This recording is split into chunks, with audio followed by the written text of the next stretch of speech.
नमस्कार दोस्तों। ABC online platform पर मैं डॉक्टर राकेश भाटिया आपका हार्दिक स्वागत करता हूं। हमारे इस प्लेटफॉर्म द्वारा राजस्थान की कला एवं संस्कृति की कक्षाएं चलाई जा रही हैं, जिसमें मेरे द्वारा आपको पिछली कक्षाओं में राजस्थान के महत्वपूर्ण दुर्गों के बारे में पढ़ाया गया है।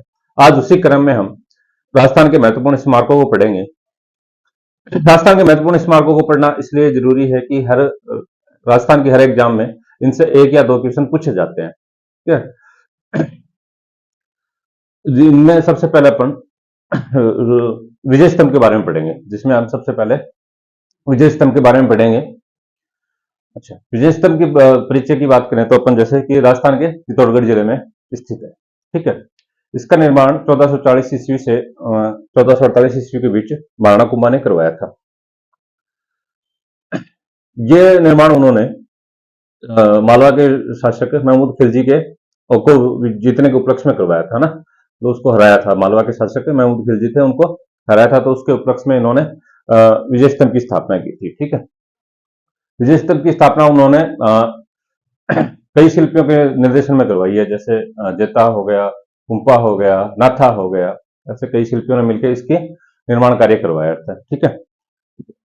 अब ये तो हो गया इसका सामान्य सा परिचय। उसके बाद अपन बात करें कि ये किस तरह का दिखता है, कैसा है, क्या है और इसकी क्या क्या खासियत है। तो सबसे पहली बात तो ये है कि ये हिंदू देवी देवताओं की बहुत सी मूर्तियां इसमें लगी हुई है, इसलिए इसको देवी देवताओं का अजायब घर भी कहा जाता है, या फिर इसको भारतीय मूर्तिकला का विश्वकोश भी कहते हैं। ठीक है। दूसरी बात, इसके आकार की बात करें तो ये क्या 9 मंजिली एक स्तंभ है, जिसकी 122 फीट जिसकी ऊंचाई है, मतलब 122 फीट ऊंचा एक 9 मंजिला स्तंभ है, जिसमें 9 मंजिलें बनी हुई हैं। ठीक है। उसमें हर हर एक एक मंजिल की अलग अलग विशेषताएं हैं। जैसे बात करें अपन, जैसे स्टार्टिंग की बात करें तो जैसे तीसरी मंजिल पे अरबी भाषा में 9 बार अल्लाह लिखा हुआ है। ठीक है। उसके बाद ऊपर चलते हैं तो जैसे 8वीं जो मंजिल है उस पर एक भी मूर्ति नहीं मिली है, जबकि मैं पहले आपको बताता हूं कि ये मूर्तियों का अजायब घर है या भारतीय मूर्तिकला का विश्वकोश है। लेकिन ये इसकी खासियत है, या एक ये अलग से अपवाद भी कह सकते हो आप इसको, कि ये 8वीं मंजिल पे कोई भी एक मूर्ति नहीं मिलती है। उसके बाद इसकी जो 9वीं मंजिल है, अंतिम मंजिल है, उसके बारे में अच्छा, उसके क्या है कि उसका बिजली गिरने से वो खंडित हो गई थी, बिजली गिरने से खंडित हो गई, तो उसका पुनर्निर्माण भी हुआ है। स्वरूप सिंह जी ने, महाराणा स्वरूप सिंह जी ने इसका पुनर्निर्माण करवाया है। ये बात हाल ही में जो पिछले साल सेकंड ग्रेड का जो पेपर हुआ था, उसमें पूछा गया था कि ये किसने इसका पुनर्निर्माण करवाया है, तो अपन बता देंगे कि महाराणा स्वरूप सिंह जी ने इसका पुनर्निर्माण करवाया। कौन सी मंजिल का? 9वीं मंजिल का करवाया है। ठीक है। अच्छा, और 9 मंजिलें बताई थी आपकी। ठीक है। और इसकी कुल सीढ़ियों की बात करें तो इसमें 157 सीढ़ियां बनी हुई हैं। ठीक है। ये इसकी मेन बातें हैं। फिर इसकी जो खासियत देख के, या फिर इनकी जो मूर्तियों के अधिकता देख के, जैसे गोपीनाथ शर्मा ने इनको के लिए एक बात कही है कि ये हिंदू देवी देवताओं का एक व्यवस्थित संग्रहालय है ना। ये इसके मतलब ज्यादातर हिंदू देवी देवताओं की मूर्तियां हैं, तो इसलिए गोपीनाथ शर्मा जी ने कहा है कि ये हिंदू देवी देवताओं का एक व्यवस्थित संग्रहालय है। उसी प्रकार गौरी शंकर ओझा जी हैं, उन्होंने ये कहा है कि ये पौराणिक देवताओं का एक अमूल्य कोष है। ठीक है। ये मोटी मोटी बातें होगी। अच्छा, एक और स्पेशल बात यह है कि जैसे ही इसका जो प्रवेश द्वार है उस पर विष्णु जी की मूर्ति स्थापित की गई है, तो इसको विष्णु ध्वज भी कहते हैं। ठीक है। तो ये मैंने आपको इसको सामान्य सा परिचय इसका आपको, या इसके बारे में मैंने आपको विस्तार से बता दिया है। ठीक है। अब अपन इसमें अपन डायग्राम पे देखते हुए और साथ के साथ नोट डाउन कर लेंगे। जैसे सबसे पहले आपके सामने चित्र अंकित की है। ठीक है। अच्छा, बात करें तो लिखवाता हूँ आपको। जैसे कहाँ है विजय स्तंभ? चित्तौड़गढ़ में। पहली बात, चित्तौड़गढ़ में। ठीक है। ये पहली बात होगी। फिर बात करें निर्माता या संस्थापक, है ना, संस्थापक।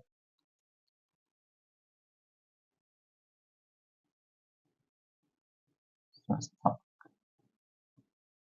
संस्थापक मैंने बताया आपको महाराणा कुंभा। महाराणा कुंभा। कब करवाते हैं? 1440 से 48 के बीच, 48 ईस्वी। ठीक है। इस उपलक्ष्य में मालवा के शासक महमूद खिलजी को विजित करने के उपलक्ष्य में। ये भी लिख देते हैं अपन।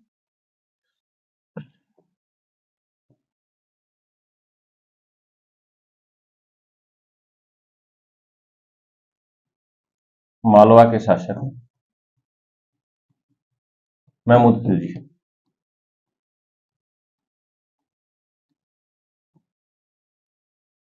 महमूद खिलजी को विजित करने के उपलक्ष्य में, विजित करने के उपलक्ष्य में,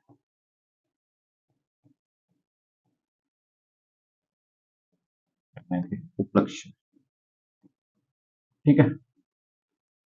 इसको मोहम्मद खिलजी को जीता किसने जीता? महाराणा कुंभा ने जीता। कब? ठीक है।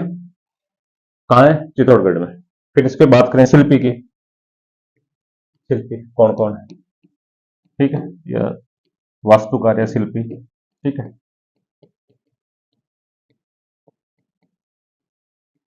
तो एक तो जता हो गया, कुंपा हो गया और नाथा हो गया, ठीक है। ये इसके मुख्य शिल्पी या वास्तुकार हो गए। कौन कौन हो गए? नाथा हो गया, कुंपा हो गया, जेता हो गया, इसके शिल्पी हो गए, ठीक है। तो ये तो था इसका सामान्य सा परिचय, जनरल सा परिचय।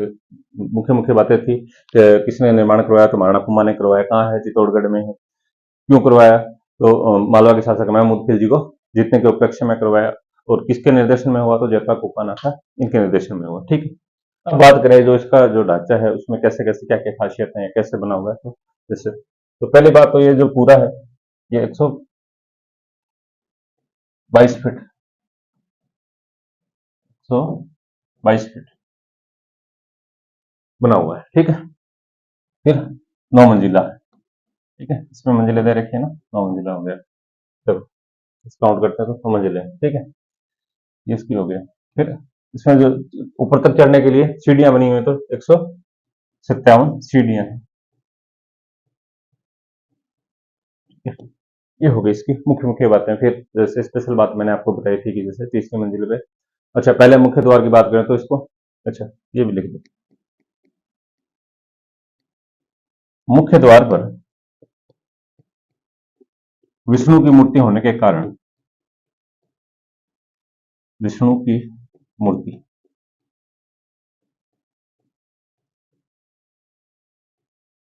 होने के कारण विष्णु ध्वज भी कहा जाता है।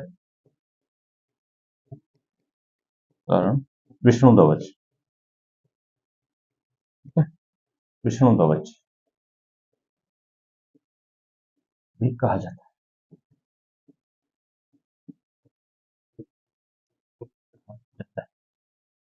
ठीक है।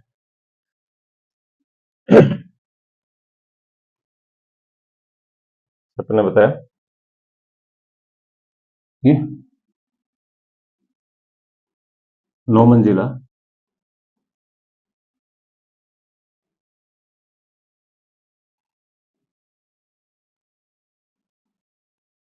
9 मंजिला स्तंभ है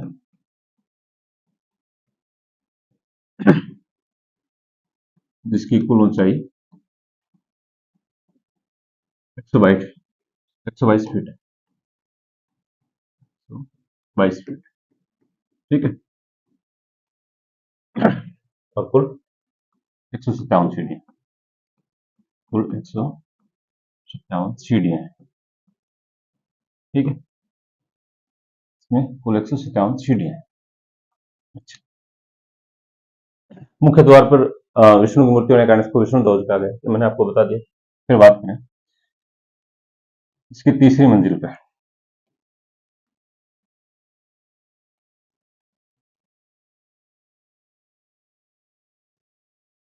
तीसरी जो मंजिल है उस पर अरबी भाषा में 9 बार अल्लाह लिखा हुआ है। तीसरी मंजिल पर अरबी भाषा में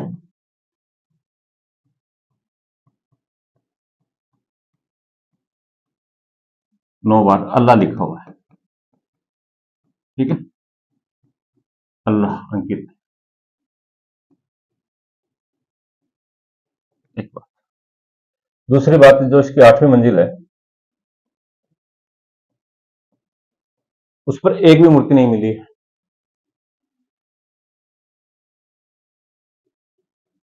एक भी मूर्ति नहीं है, मूर्ति स्थापित नहीं है, ठीक है, स्थापित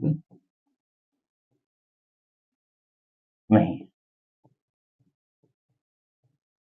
जबकि इसको मूर्तियों का अजायब घर कहा जाता है, ठीक है।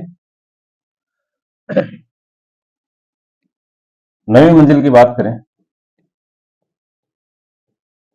तो ये बिजली गिरने से क्षतिग्रस्त हो गया था।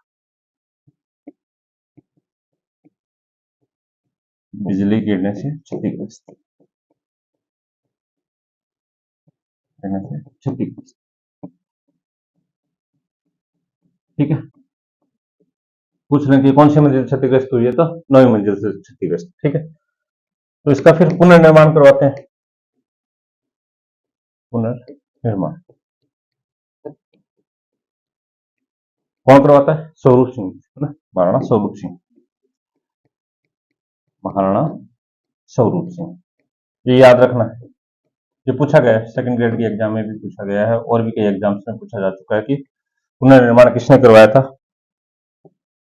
तो अपन बताएंगे महाराणा स्वरूप सिंह ने। किसने करवाया है? महाराणा स्वरूप सिंह ने, ठीक है, इंपॉर्टेंट है, ये बात हुई, ठीक है। इसके बाद मैंने बताया था कि इसको भारतीय मूर्तियों का अजायब घर कहा जाता है। ये पूछ लेते हैं आपसे, किसको कहा जाता है? भारतीय मूर्तियों, भारतीय मूर्तियों का अजायब घर, मूर्तियों का अजायब, ठीक है। दूसरा,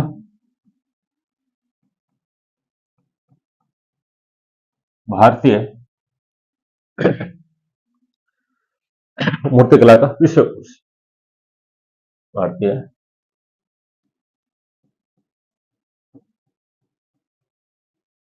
मूर्तिकला का विश्व,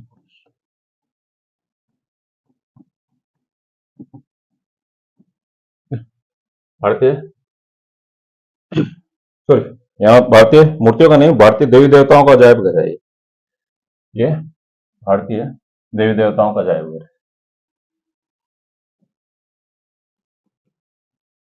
भारतीय, भारतीय या हिंदू देवी देवताओं का, है ना, भारतीय या फिर हिंदू देवी देवताओं का अजायब घर, अजायब घर है, ठीक है।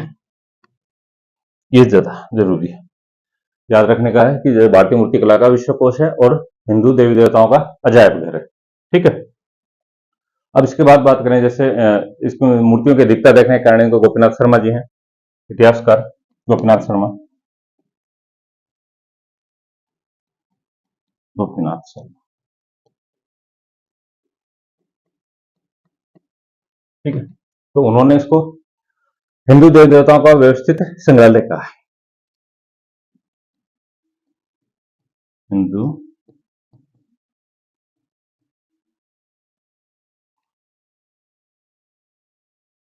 हिंदू देवी देवताओं का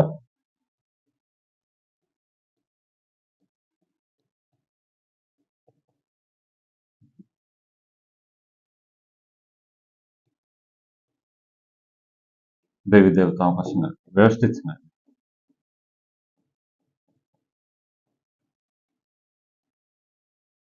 देवताओं का व्यवस्थित संग्रहालय, व्यवस्थित संग्रहालय, संग्रहालय, ठीक है। किसने कहा है? गोपीनाथ शर्मा ने। क्या पता कभी पूछ लें आपसे डेफिनेशन या कथन देने के बाद ये कथन किसका है, तो गोपीनाथ शर्मा का है। किसके बारे में कहा गया है, तो अपन बताएंगे कि विजय स्तंभ के बारे में कहा गया है, चित्तौड़गढ़ का जो विजय स्तंभ उसके बारे में कहा गया है, ठीक।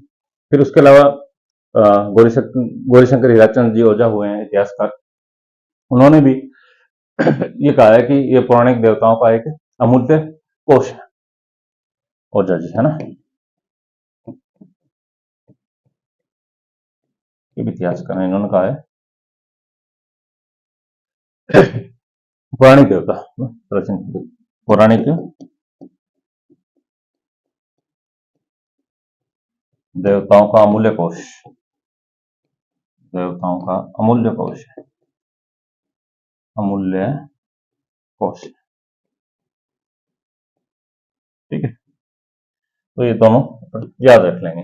एक तो गोपीनाथ शर्मा जी ने क्या कहा है कि हिंदू देवी देवताओं का एक व्यवस्थित संग्रहालय है। दूसरा इन्होंने गौरीशंकर हीराचंद जी ओझा जी हैं, उन्होंने कहा है कि ये पौराणिक देवताओं का एक अमूल्य कोष है, ठीक है। तो ये भी अब तक अपने इसके बारे में पढ़ा, ठीक है। क्या क्या पढ़ा? ये 9 मंजिला 122 फीट ऊंचा एक स्तंभ है, जिसमें तीसरी मंजिल पे 9 बार अल्लाह लिखा हुआ है अरबी भाषा में। 8वीं मंजिल पे कोई भी मूर्ति नहीं है। 9वीं मंजिल बिजली गिरने से क्षतिग्रस्त हो गई थी, तो उसका स्वरूप सिंह जी ने पुनर्निर्माण करवाया, ठीक है। इसका निर्माता या किसके निर्माण इसका निर्माण कार्य महाराणा कुंभा ने करवाया। क्यों करवाया है? मालवा के शासक महमूद खिलजी को जीतने के अवसर पर करवाया, ठीक है। और इसके शिल्पी हो गए जेता कुंपा नाथा, ये इसके शिल्पी हो गए, ठीक है। और इसको हिंदू देवी देवताओं का अजायब घर कहा जाता है और भारतीय मूर्ति कोष का विश्व कोष कहा जाता है, ठीक है। ये हो गई अभी तक की इसकी मुख्य मुख्य बातें, ठीक है। इसके बाद अपने अगली है कीर्ति स्तंभ। कीर्ति स्तंभ को ये भी चित्तौड़गढ़ में, ठीक है, चित्तौड़गढ़ में। तो कीर्ति स्तंभ को जैन कीर्ति स्तंभ भी कहते हैं। क्यों कहते हैं जैन कीर्ति स्तंभ? इसलिए कहा जाता है इसको कि आदिनाथ, प्रथम तीर्थंकर आदिनाथ या ऋषभ देव, उनको समर्पित है ये, इसलिए इसको जैन कीर्ति स्तंभ भी कहा जाता है, ठीक है। इसका निर्माण एक जैन व्यापारी हुए हैं जिजाक, जैन व्यापारी जिजाक ने करवाया 13वीं शताब्दी के आसपास, है ना। 13वीं शताब्दी के आसपास जिजाक ने इसका निर्माण कार्य करवाया, ठीक है। और ये किसको समर्पित है? आदिनाथ को या ऋषभ देव को समर्पित है। ये 7 मंजिला है, 7 मंजिला बना हुआ है, जो 75 फीट है इसकी ऊंचाई है, और 7 मंजिला ये बना हुआ है, ठीक है। और इसकी खास बात तो यही है कि मतलब आदिनाथ को समर्पित है, ठीक है। और इसके जो चारों पार्श्व में मतलब बने हुए हैं, पार्श्व बने हुए हैं, उसपे आदिनाथ की 5-5 फीट की मूर्तियां बनी हुई हैं। ये इसकी खास बात है। इसके अलावा छोटी छोटी मूर्तियां भी लगी हुई हैं जैन तीर्थंकरों की या जैन धर्म से जुड़ी हुई बाकी और भी मूर्तियां लगी हैं, उनके आकार छोटा छोटा है, ठीक है। तो जैसे जैन कीर्ति स्तंभ या कीर्ति स्तंभ कहाँ है? चित्तौड़गढ़ में। निर्माता जिजाक, जिजाक है ना। ये कौन था? व्यापारी, जैन व्यापारी है, जैन, ठीक है। तो जैन व्यापारी जिजाक हो गया, ठीक है। कहाँ है? चित्तौड़गढ़ में, मैंने आपको बता दिया, ठीक है। 7 मंजिला है, ठीक है, 7 मंजिला, ठीक। 75 फीट ऊंचा, 75 फीट ऊंचा है, ये बात। और इंपॉर्टेंट बात क्या है कि आदिनाथ को समर्पित है, आदिनाथ को समर्पित है। ये जरूरी है, याद रखने लायक बात है। पूछ लें कि कीर्ति स्तंभ किसको समर्पित है ना। कभी एग्जाम्स में पूछ सकते हैं कि किसको समर्पित है, तो अपन बता देंगे आदिनाथ को या ऋषभ देव को, ठीक है, या ऋषभ देव को। देखेंगे तो ठीक। क्या क्या बता देंगे कि जैन कीर्ति स्तंभ चित्तौड़गढ़ में है या कीर्ति स्तंभ चित्तौड़गढ़ में है। इसका निर्माण जिजाक था या जिजाक ने या जैन व्यापारी जिजाक ने करवाया है। ये 75 फीट ऊंचा है और 7 मंजिला बना हुआ है, ठीक है। और आदिनाथ को समर्पित है। अच्छा, और इसके अलावा इसके चारों पार्श्व होते हैं, इसके चारों पार्श्व पर आदिनाथ की 5-5 फीट की मूर्तियां बनी हुई हैं। आदिनाथ की आदिनाथ की 5-5 फीट की मूर्तियां स्थापित की गई। मूर्तियां स्थापित, ठीक है।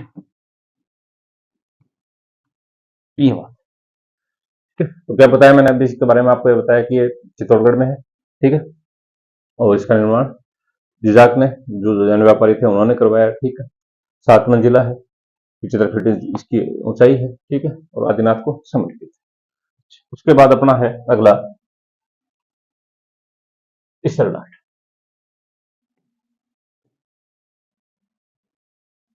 ये कहा है?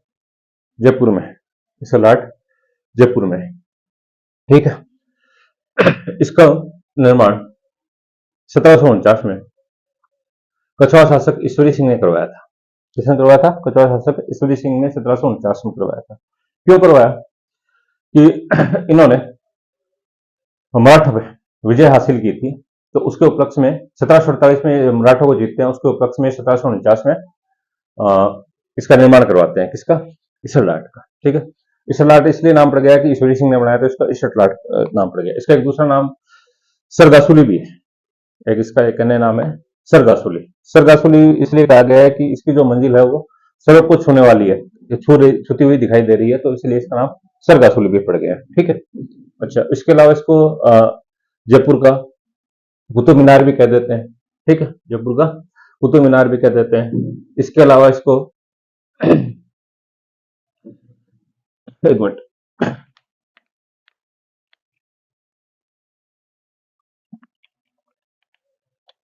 जयपुर का कुतुब मीनार भी कह देते हैं। और जयपुर का विजय स्तंभ भी कहा जाता है। विजय स्तंभ इसलिए कहा जाता है कि इन्होंने मराठों पे ईश्वरी सिंह ने विजय प्राप्त की थी, ठीक है। इसलिए इसको विजय स्तंभ भी कहा गया। इसके जनरल परिचय की बात करें तो ये 7 खंडों में या 7 मंजिला बना हुआ है, जो कि अष्टकोणीय है, अष्टकोणीय है, ठीक है। और जैसे पूरा जयपुर जयपुर जो शहर है वो जो परकोटा है वो गुलाबी रंग से रंगा हुआ है, लेकिन ये पीले कलर से रंगा हुआ है, ठीक है। ये भी एक इसके एक अलग से विशेषता है कि ये बाकी पूरा शहर जो है जो परकोटा है वो गुलाबी रंग का है और ये पीले रंग का है, ठीक है। और इसके अलावा ये कह सकते हैं कि अच्छा, और एक इससे बात और जुड़ी हुई है कि ईश्वरी सिंह जी हैं, जो इससे उन्होंने अपने उन्होंने आत्महत्या कर ली थी, वो भी इससे कूद के आत्महत्या कर ली थी। क्यों कर ली थी? कि मराठों ने उस पर बहुत सारा हरजान लगा दिया था, और वो बार बार हरजान लेने के लिए उस पर दबाव डाल रहे थे, तो परेशान होकर ईश्वरी सिंह जी ने आत्महत्या कर ली थी, ठीक है। तो क्या क्या बताएंगे? एक तो कहाँ है ये? जयपुर में है, ठीक है। इसको सेकंड नाम है इसका सरगासुली, ठीक है। ये इसका एक अन्य नाम हो गया सरगासुली, ठीक है। इसका निर्माता ईश्वरी सिंह, कछवाहा शासक है ईश्वरी सिंह।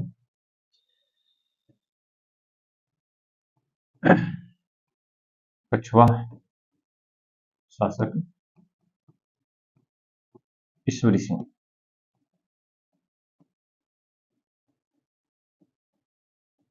कब?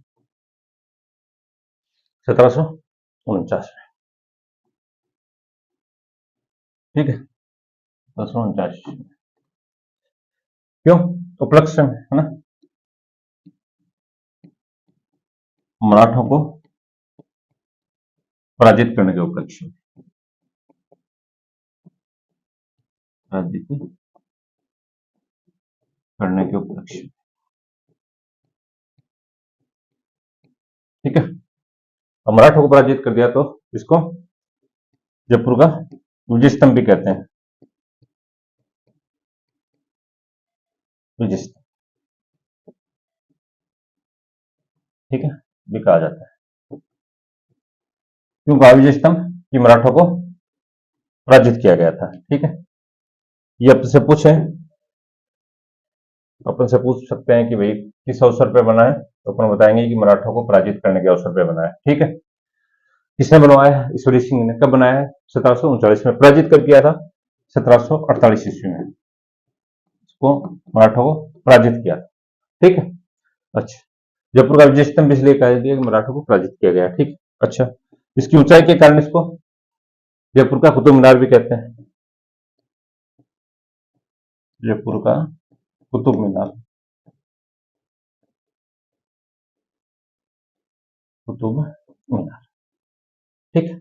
अब इसके आकार की बात करें अपन तो ये 7 मंजिला अष्टकोणीय बना हुआ है। ठीक है। तो बात करें अपन आकार, तो ये 7 मंजिला अष्टकोणीय इमारत है, स्तंभ है, अष्टकोणीय स्तंभ है, अष्टकोणीय स्तंभ है, जिसे पीले रंग से रंगा गया है। इसे पीले रंग से रंगा गया है, रंगा गया है। ठीक है। पूछ लें आपसे कौन सा कलर हो रखा है, तो पीला कलर हो रखा है। ठीक। अच्छा, क्या क्या बताया कि ईश्वरी सिंह ने 1749 ईस्वी में इसका निर्माण करवाया। ठीक है। क्यों करवाया? कि मराठों को विजित किया था 1748 ईस्वी में। ठीक है। और इस कारण इसका नाम विजय स्तंभ भी पड़ा। ठीक है। और इसकी ऊंचाई अधिक होने के कारण इसको कुतुब मीनार भी कहा गया है, जयपुर का कुतुब मीनार भी कहा गया। और एक इसका दूसरा नाम है सरगासुली। सरगासुली नाम क्यों पड़ा इसका?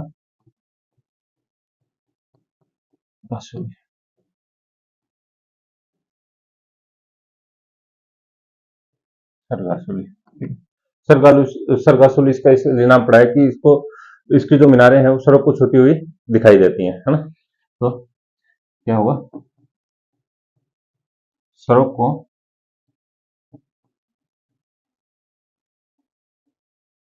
छूती हुई सी मीनारें, छूती हुई सी मीनारें, है ना। इसकी ऊंचाई अधिक होगी तो ये किसने कहा? स्थानीय लोगों ने कहा वहां गया ना, स्थानीय लोगों ने। ठीक है। स्थानीय लोगों ने इसको कहा है क्योंकि सड़क को, सॉरी, सड़क को, सड़क,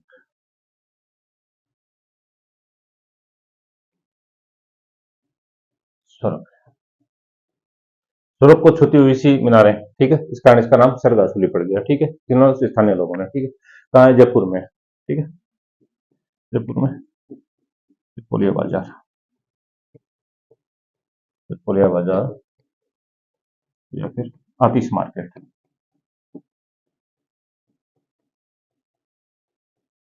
ना, वहां स्थित। ठीक है। अब इसके बाद अपना अगला है शाही घंटाघर। शाही घंटाघर की बात करें तो ये सबसे पहले मैं आपको बताऊं, ये धौलपुर जिले में। ठीक है। धौलपुर जिले में इसकी स्थापना वहां के शासक निहाल सिंह जी ने 1880 से 1910 के बीच करवाई थी। ठीक है। और निहाल सिंह जी ना, तो इसको निहाल सिंह जी ने करवाई थी, तो इसका नाम निहाल टावर भी पड़ा है। ठीक है। इसकी खासियत ये है कि ये जो घंटा है, ये जो शाही घंटाघर है, इसमें एक तो क्या है कि 7 धातुओं का प्रयोग किया गया है। ठीक है। और ये हिंदुस्तान का सबसे बड़ा घंटा है। ठीक है। दूसरी बात, ये 150 फीट ऊंचा है और 7 मंजिली बना हुआ है। 7 मंजिली और 150 फीट ऊंचा है। तो ये विश्व का सबसे ऊंचा और सबसे बड़ा घंटा भी इसी को कहा गया है। ठीक है। अच्छा, और बताएं इसकी स्पेशल बात। जब यह घंटा बजता है तो 9 किलोमीटर तक सुना जा सकता है। ठीक है। और जब एक बार मतलब घंटा बज गया, 9 किलोमीटर तक अपन सुन सकते हैं, तो इसकी जो घंटे की जो गुंजन होती है वो लगभग 3 मिनट तक बनी रहती है। ठीक है। तो पहले तो मैं बताऊं आपको कहाँ है? धौलपुर में। ठीक है। किसने निर्माण? निहाल सिंह ने, निहाल सिंह ने, अगर शासक था। ठीक है। निहाल सिंह। ठीक है। कब कब करवाया है? 1870 से 1910 समय रहा। ठीक। निर्माण निहाल सिंह ने करवा दिया, तो इसलिए इसको निहाल टावर भी कहा जाता है। निहाल टावर। ठीक है, निहाल टावर, निहाल टावर भी कहा जाता है। फिर ये बताया कि आपको ये 150 फीट ऊंचा और 7 मंजिली है। ठीक है,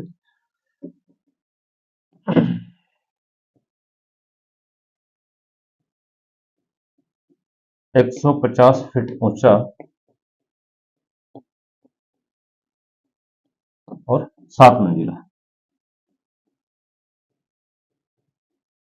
ठीक है, 7 मंजिला है और 150 फीट ऊंचा है। ठीक है, दूसरा इसका निहाल जंग सिंह जी ने बनाया तो उसका नाम निहाल टावर हो गया। ठीक है, फिर ये 7 धातुओं से बना हुआ है, 7 धातुओं से बना है। ठीक है, 7 धातुओं से बना हिंदुस्तान का पहला टावर है, धातुओं से बना हिंदुस्तान का पहला टावर, पहला घंटाघर है ना, हिंदुस्तान का प्रथम घंटाघर। ठीक है, और बात करें तो इसकी और क्या खासियत बताएंगे इसकी। हाँ, अच्छा, जो घंटाघर है इसका वजन लगभग 600 किलो है। ठीक है, और इसमें जो घड़ी लगी हुई है, घड़ी, घड़ी की क्या खासियत है कि वो विश्व की सबसे बड़ी और सबसे ऊंचाई पर लगी हुई घड़ी है।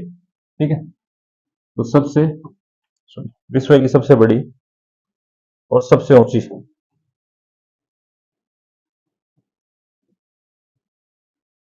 विश्व की सबसे बड़ी व ऊंचाई पर स्थित घड़ी,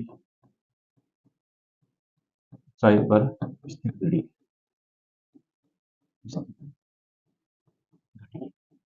ठीक है, दो बातें इंपॉर्टेंट हो गई है, एक तो घड़ी की, एक तो सबसे ज्यादा ऊंचाई पे है और सबसे बड़ी है। ठीक है, और घंटे की अपन ने बात की थी तो वो 7 धातुओं से बना और हिंदुस्तान का पहला घंटा है। ठीक, अच्छा, और जो घड़ी का जो पेंडुलम है, ठीक है, ये लगभग 100 kg का है।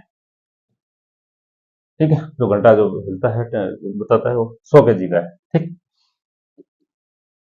घंटे की आवाज 9 किलोमीटर तक सुनी जा सकती है, घंटे की आवाज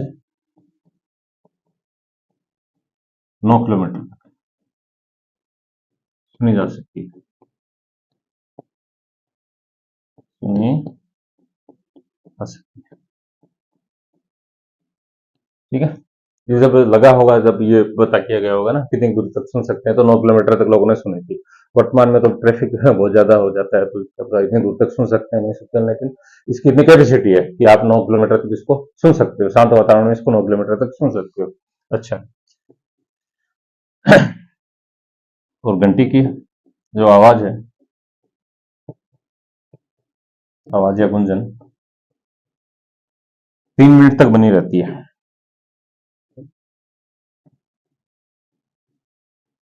3 मिनट बनी रहती है।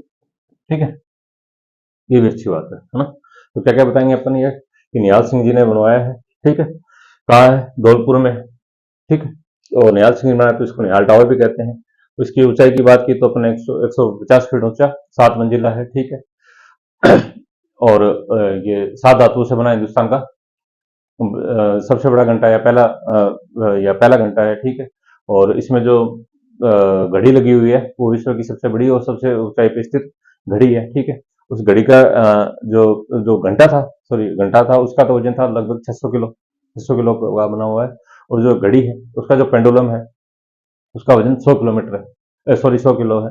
और उसकी जो आवाज है, घंटे की आवाज है, वो लगभग 9 किलोमीटर तक सुनी जा सकती है। और जो घंटी है वो या उसकी घंटी की जो गुंजन या आवाज 3 मिनट तक बनी रहती है। ठीक है, ये अपन ने इसके अभी तक बात की इसके बारे में, सही घंटाघर के बारे में आपने बात की। उसके बाद अपना अगला है वैली टावर।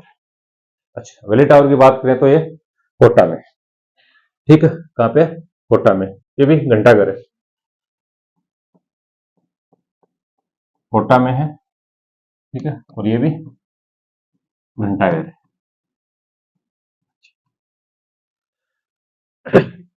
ये जो घंटाघर है कोटा का जो घंटाघर है या वैली टावर है या कोटा घंटा करके है, ठीक है, इसका निर्माण महाराव उमेद सिंह द्वितीय ने करवाया था। किसने करवाया? महाराव उमेद सिंह द्वितीय ने करवाया था। उनके समय एक ब्रिटिश पॉलिटिकल एजेंट थे वेली, ठीक है, ब्रिटिश पॉलिटिकल एजेंट थे वेली। तो कोटा के है ना, कोटा का जो पॉलिटिकल एजेंट है वो वेली को बना रखा था, ठीक है। तो उन्हीं की देखरेख में ये बना था, वेली टावर बना था। तो इसका नाम, इसलिए इसका नाम वेली टावर पड़ गया, ठीक है। और ये इसकी सबसे स्पेशल बात ये है कि ये कोटा की सबसे पहली आधुनिक इमारत यही है, ठीक है।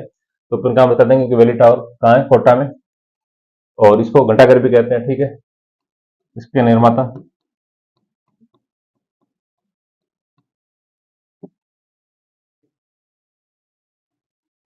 महाराव उमेद सिंह द्वितीय।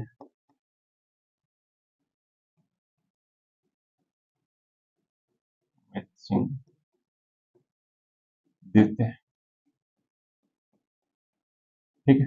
ये तो इसके निर्माता हो गए। ये वैली टावर पड़ा है, क्यों पड़ा है? तो कोटा के पॉलिटिकल एजेंट थे वैली,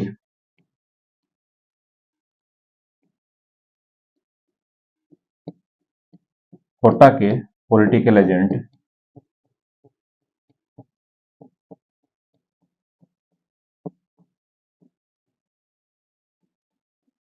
एजेंट कौन थे? वैली थे। किसके शासनकाल में? महाराव उमेद सिंह द्वितीय के शासनकाल में कोटा के पॉलिटिकल एजेंट थे वैली, ठीक है। तो इन्हीं की देखरेख में ये इस टावर का निर्माण हुआ, ठीक है। तो इसका नाम पड़ गया वैली टावर। तो इनकी देखरेख में निर्माण हुआ, देखरेख में निर्माण किसके? वैली के, ठीक है। इसलिए इसका नाम पड़ गया वैली टावर। निर्माण होने के कारण इसका नाम वैली टावर पड़ा, ठीक है। ये बता दें। और स्पेशल बात क्या है इसकी कि ये कोटा की पहली आधुनिक इमारत है, ठीक है।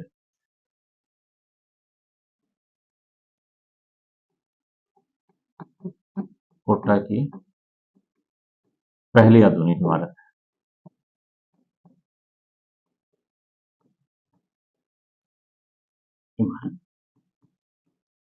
ठीक है।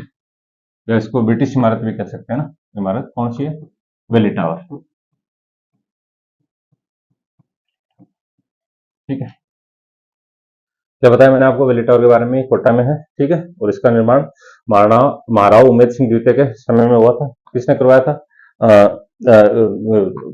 ब्रिटिश पॉलिटिकल एजेंट थे, कोटा के ब्रिटिश पॉलिटिकल एजेंट थे वेली, उनकी देखरेख में हुआ था, ठीक है। अच्छा, इसलिए इसका नाम वेली टावर पड़ गया था। अच्छा, इसके बाद अपना अगला है धर्मस्तूप। धर्मस्तूप की बात करें तो ये चूरू जिले में, ठीक है। और ये सर्वधर्म सद्भाव का प्रतीक है, ठीक है। कहाँ है? चूरू जिले में है और सर्वधर्म सद्भाव का प्रतीक है। इसका निर्माण कार्य स्वामी गोपाल दास जी हुए हैं चूरू में, उन्होंने किया था। और उनका सहयोग किया था बिरला परिवार ने, उनका सहयोग किया था इसको बनाने में, ठीक है। अच्छा, इसमें क्या है कि ये जो है धर्म स्तूप है, इसमें बहुत सी मूर्तियां लगी हुई हैं, चारों तरफ मूर्तियां लगी हुई हैं, जिनमें जैसे भगवान कृष्ण की, महात्मा बुद्ध की, महावीर स्वामी की, गुरु नानक की, शंकराचार्य की, है ना, और जगदम्बा की, है ना, ऐसे काफी मूर्तियां लगी हुई हैं, ठीक है। और इसकी खास बात क्या है कि ये जो धर्म स्तूप है, ठीक है, इसको लाल घंटाघर भी कहा जाता है, ठीक है। तो लाल घंटाघर भी कहा जाता है।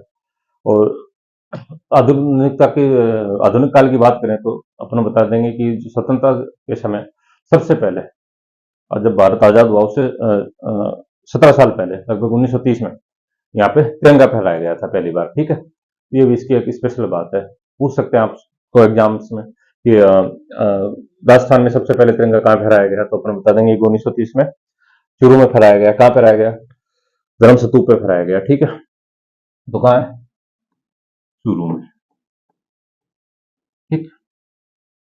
दूसरा, इसको लाल घंटाघर भी कहा जाता है।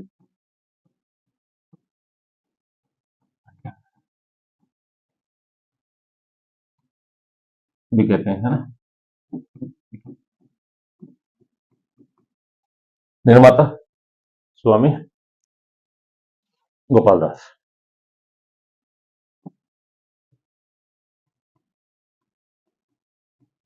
स्वामी गोपाल दास जी ने कब? 1925 में। 1925 में। और रामनवमी के रामनवमी के अवसर पर, रामनवमी के अवसर पर 1925 में इसकी स्थापना की थी। ठीक है। और सहयोगकर्ता कौन थे इसके? बिड़ला परिवार। बिड़ला कहाँ के? पिलानी गया ना। बिड़ला परिवार ने इसका सहयोग किया था, इसको स्थापित करने में। बिड़ला परिवार पिलानी ने इनका सहयोग किया था स्थापित करने में 1925 में। ठीक है। धर्म स्तूप कहाँ है? चूरू में। ठीक है। और इसको लाल घंटाघर भी कहा जाता है। ठीक। और क्या बात है? ये मूर्तियां लगी हुई हैं इस स्तूप पे। अच्छा, सर्वधर्म सद्भाव का प्रतीक है ये। सर्वधर्म सद्भाव का प्रतीक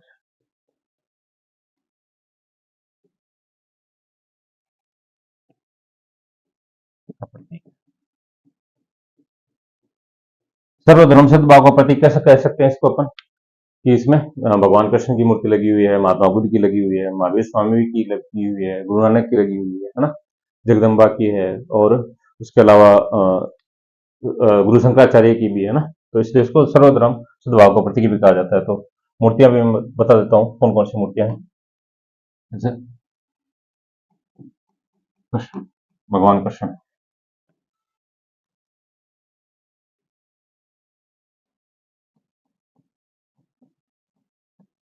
भगवान कृष्ण, महात्मा बुद्ध, महावीर स्वामी,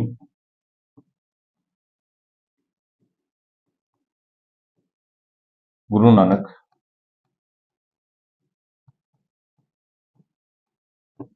जगदम्बा, शंकराचार्य,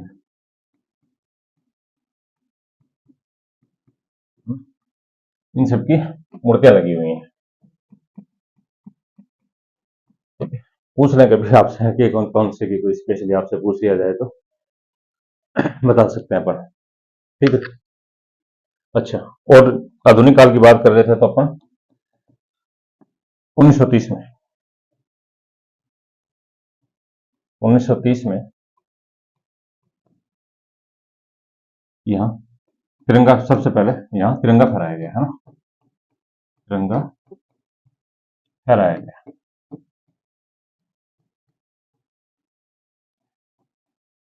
ठीक है। ये इंपॉर्टेंट है। आपसे पूछ लें कि राजस्थान में सबसे पहले कहाँ फहराया गया तो अपन कहाँ बताएंगे? चूरू के धर्म स्तूप पे फहराया गया है। ठीक है। उसके ये हो गई अपने इससे संबंधित बातें। उसके बाद अपना अगला है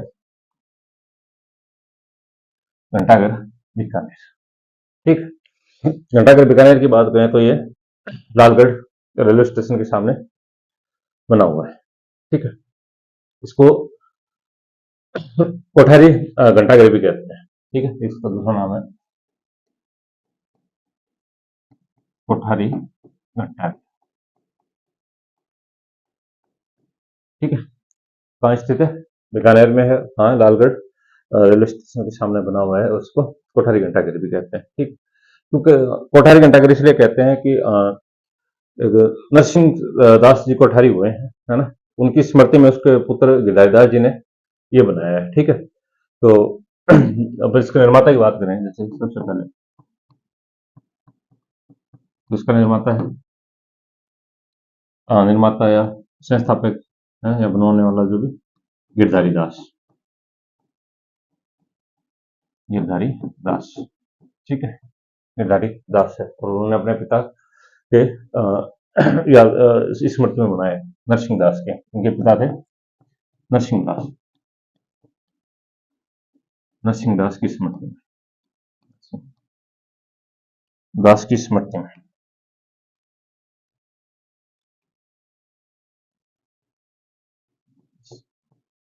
दास की स्मृति, ठीक है।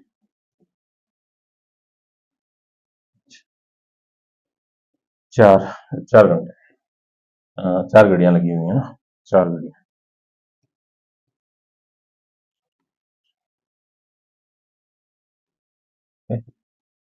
4 घड़ियां बनाई लगाई गई हैं जो चारों दिशाओं में समय बताती रहती हैं, ठीक है। ये इसकी पद्धति है। किसने बनवाया? गिरधारी दास जी ने बनवाया, ठीक है। दूसरा इसका नाम क्या है? कोठारी घंटाघर भी है, ठीक है। कहाँ है? बीकानेर में है। कहाँ है? लालगढ़ जंक्शन के सामने है ना, रेलवे स्टेशन के सामने बना। उसके बाद अपना अगला है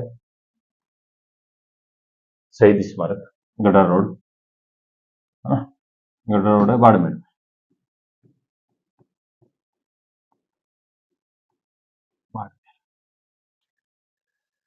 इसकी बात करें अपन, इसके पीछे की बात करें तो 1965 में भारत पाकिस्तान का युद्ध हो रहा था।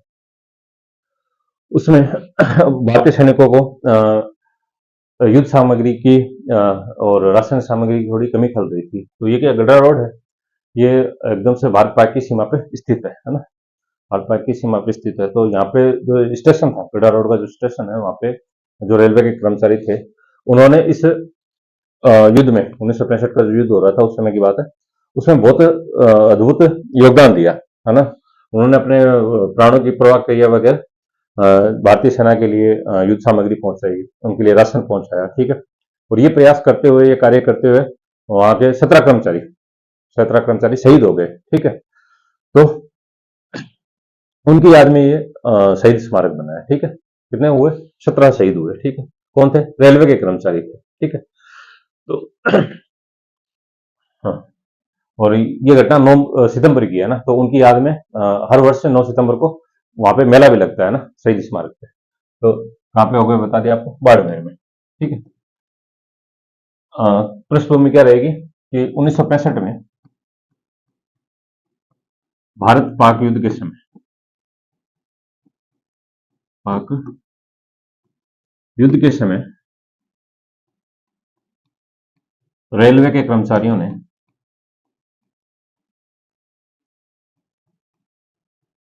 रेलवे के कर्मचारियों के द्वारा ना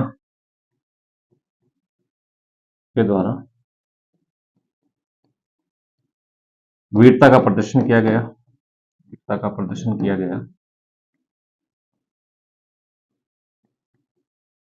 वीरता का प्रदर्शन करते हुए, है ना, वीरता का प्रदर्शन करते हुए भारतीय सेना के लिए, करते हुए भारतीय सेना के लिए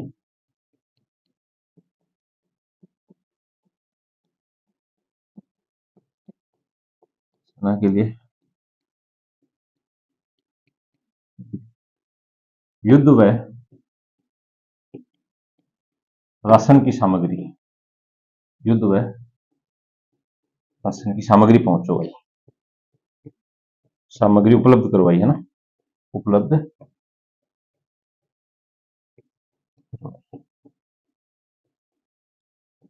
बॉर्डर पे स्थित है गढ़ा रोड, कहाँ है? बॉर्डर पे स्थित है, और दोनों तरफ से गोले चल रहे थे।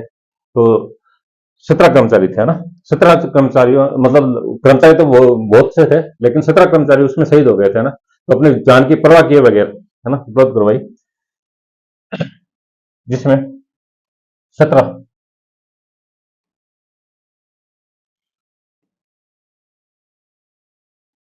17 रेलवे के कर्मचारी, 17 रेलवे के कर्मचारी शहीद हुए, कर्मचारी शहीद हो गए, ठीक है।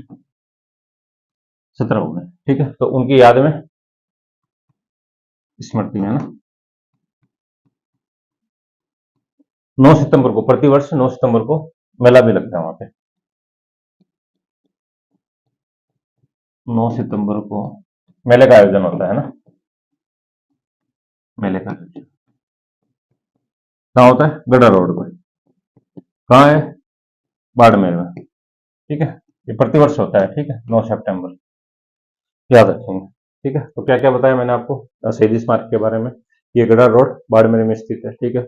1965 के भारत पाक युद्ध के समय रेलवे के कर्मचारियों द्वारा अपनी वीरता का प्रदर्शन किया गया, जिसके तहत उन्होंने भारतीय सेना के लिए युद्ध सामग्री व राशन उपलब्ध करवाया। ठीक है, अपने प्राणों को उन्होंने कोई परवाह नहीं की, क्योंकि दोनों तरफ गोले चल रहे थे, फिर भी है ना हर कोशिश करते करते वो पहुंच गए। ठीक है, और इस प्रयास में उनके 17 कर्मचारी शहीद हो गए, और उनकी शहीदों की याद में 9 सितंबर को प्रतिवर्ष वहां पे एक मेला लगता है।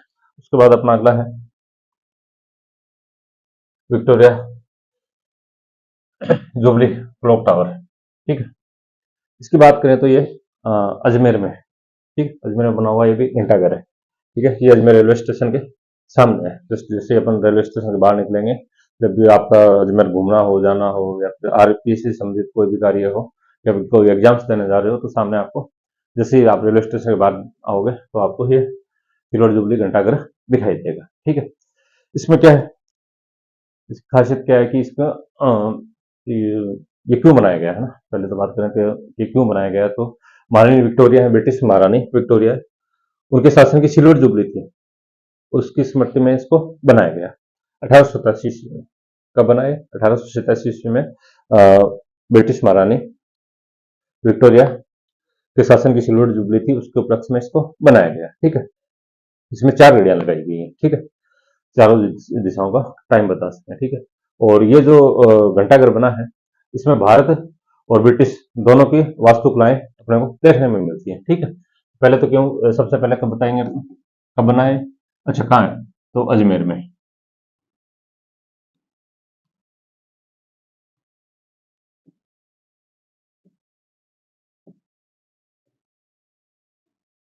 अजमेर में कब बना? 1887 ईस्वी में बना। क्यों बना? तो ब्रिटेन की महारानी विक्टोरिया, महारानी विक्टोरिया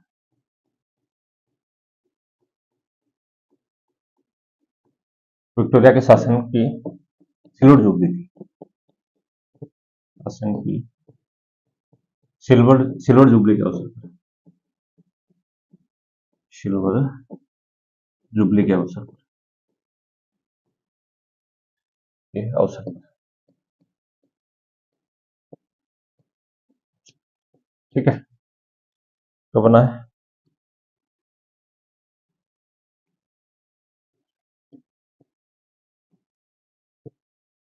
ये याद रखने लायक बात है, कब बना कि महारानी विक्टोरिया की सिल्वर जुबली, ठीक है, शासन की, तो उसके उपलक्ष्य में 1887 ईस्वी में बना। ठीक है, कहाँ है? रेलवे स्टेशन के सामने, स्टेशन के सामने, और 4 घड़ियां लगी हुई है ना, चारों दिशाओं के बीच 4 घड़ियां। और क्या बताया मैंने आपको, ये भारत और ब्रिटिश वास्तुकला का मिश्रित रूप है। ब्रिटिश और भारतीय वास्तुकला का मिश्रित, ये जो टावर बनाने में दोनों का प्रयोग किया गया, दोनों की शैली वास्तुकला का मिश्रित।